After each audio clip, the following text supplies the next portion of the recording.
No matter how we may appear on the outside, our inner souls are crystalline drops from the same ocean of love.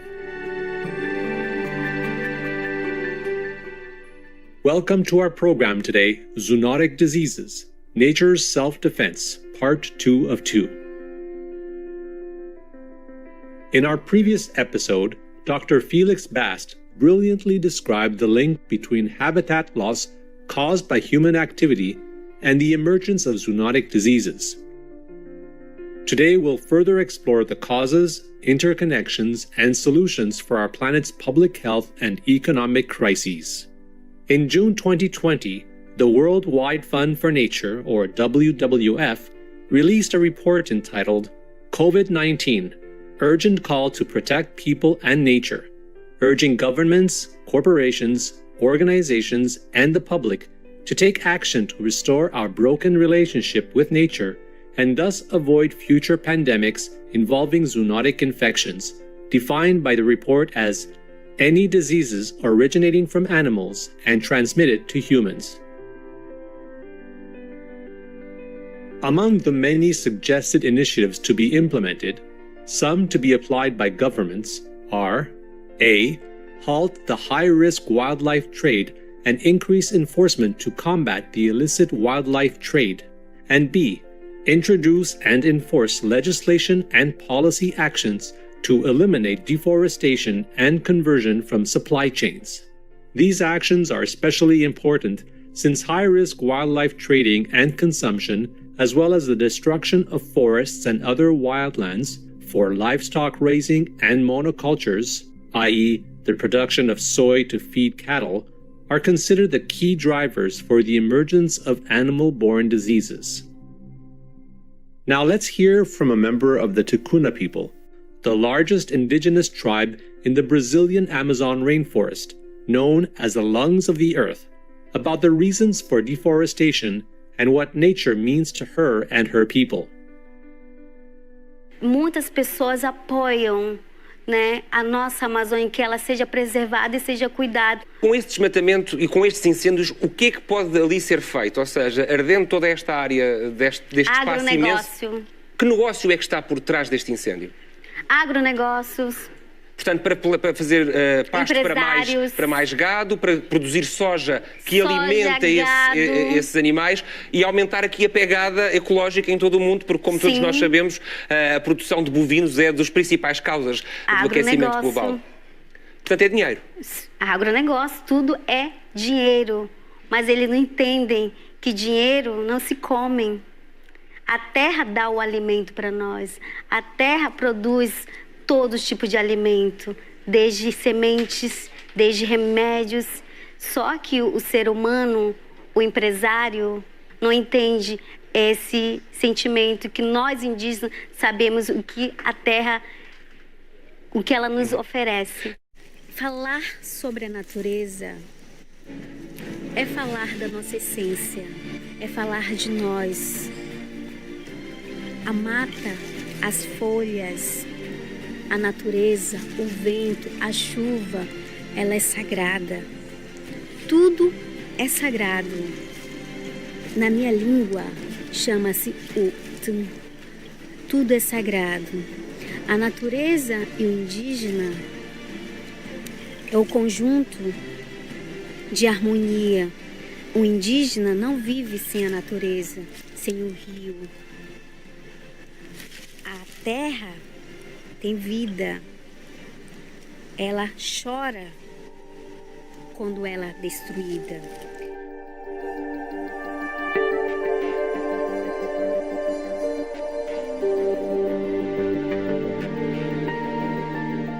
We can see the vital role that the environment plays both for wild plants and animals and for individuals who call Mother Nature their home. Deforestation in Brazil has been increasing at an alarming rate, and so has COVID-19, with infections surpassing 1 million and deaths exceeding 103,000 as of August 12, 2020. Although the origins of this recent zoonosis have been linked with the wet market in Wuhan, China, the possibility of future pandemics starting in Brazil is extremely high. In May 2020, Brazilian ecologist Dr. David Lapola told Agence France Presse AFP, Amazon is a huge reservoir of viruses. He added, when you create ecological disequilibrium, that's when a virus can spill over, from animals to humans. Tem estudos dizendo que é razoável se estimar que provavelmente a Amazônia é o maior reservatório de coronavírus do mundo. In 2015, the state-run Institute of Applied Economic Research, or IPEA, released the report TD2142, Impact of Deforestation on the Incidence of Diseases in the Amazon Rainforest, which concluded that an increase in deforestation of 1% in the immense jungle led to a 23% rise in malaria cases and an 8 to 9% growth in leishmaniasis infections. Both illnesses were transmitted from animals to humans.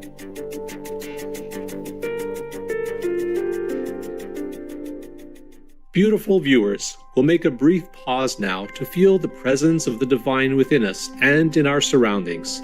We'll be right back. Please stay tuned to Supreme Master Television.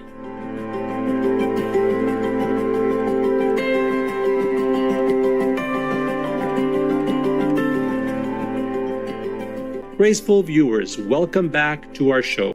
The WWF report entitled COVID-19 Urgent Call to Protect People and Nature recommends that governments, businesses, and financial institutions take urgent action, such as using stimulus packages to help local communities develop alternative livelihood opportunities, especially in the tourism sector, that build sustainability and resilience while protecting their rights. Is there a way to recover the world's economies and live in harmony with the biosphere at the same time? Defined by the International Ecotourism Society as responsible travel to natural areas that conserves the environment, sustains the well-being of the local people, and involves interpretation and education, ecotourism could be part of the solution to our profits versus planet issues. Countries such as Costa Rica, Ecuador, Kenya, Nepal, Madagascar, and regions like Antarctica already use ecotourism as an important economic activity.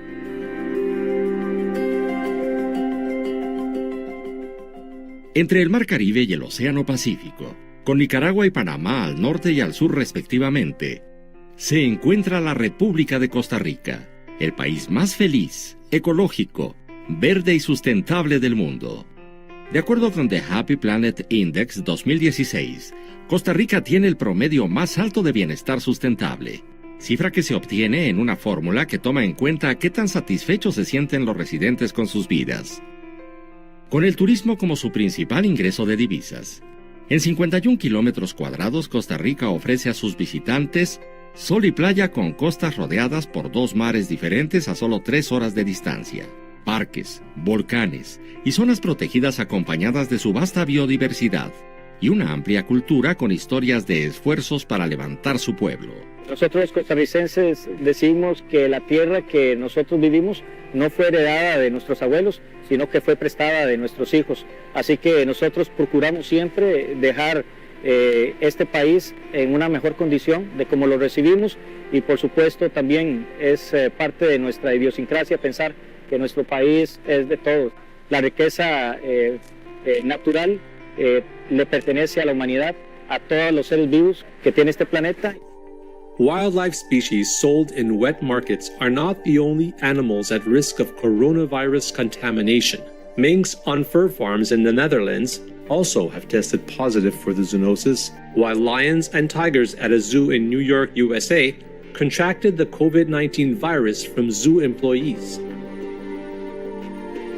The WWF for Nature report also recommends scaling up efforts to combat the trade of illegal and high-risk species at national and international levels. Some organizations, including the International Anti-Poaching Foundation and the Black Mamba's Anti-Poaching Unit, both in Africa, are putting forth efforts to stop the illegal hunting and capturing of wild animals. Supreme Master Ching Hai shares her enlightened knowledge on the tremendous benefit of animals as our co-inhabitants and companions on this splendid planet. They are a tremendous help to the world. They just help by their presence because they bring in divine power, pure power, undiluted, unpolluted power into this world. Even the fish in the river or the wild ducks, they bring blessings to your house, to your life, and they bring some inspiration invisibly to your knowing, but their presence will evoke in you something more than just a mundane occupation about food and clothes. And you will just get inspiration for something or answers to some question which you did not know before.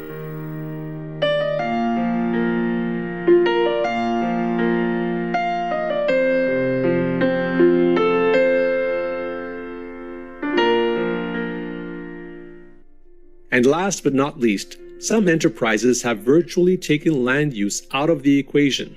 WaterGen, Amazon Air Water, Solar Foods, and Fairbricks are some of the innovative businesses using air as a primary source for the development of food, water, and even clothing, avoiding the devastation of forests and the conversion of natural ecosystems, as well as preventing contact with wild fauna carrying viruses not yet known to human beings.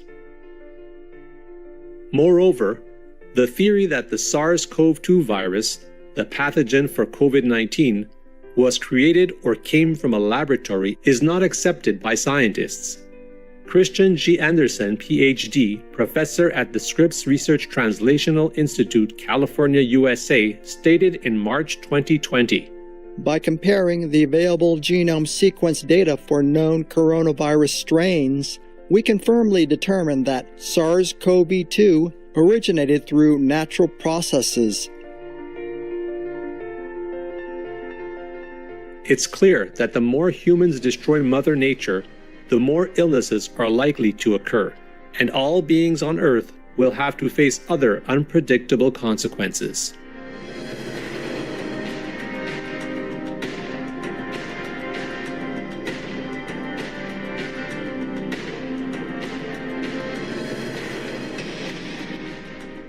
May everyone soon adopt a vegan diet and speed up the recovery of our precious planet for generations to come.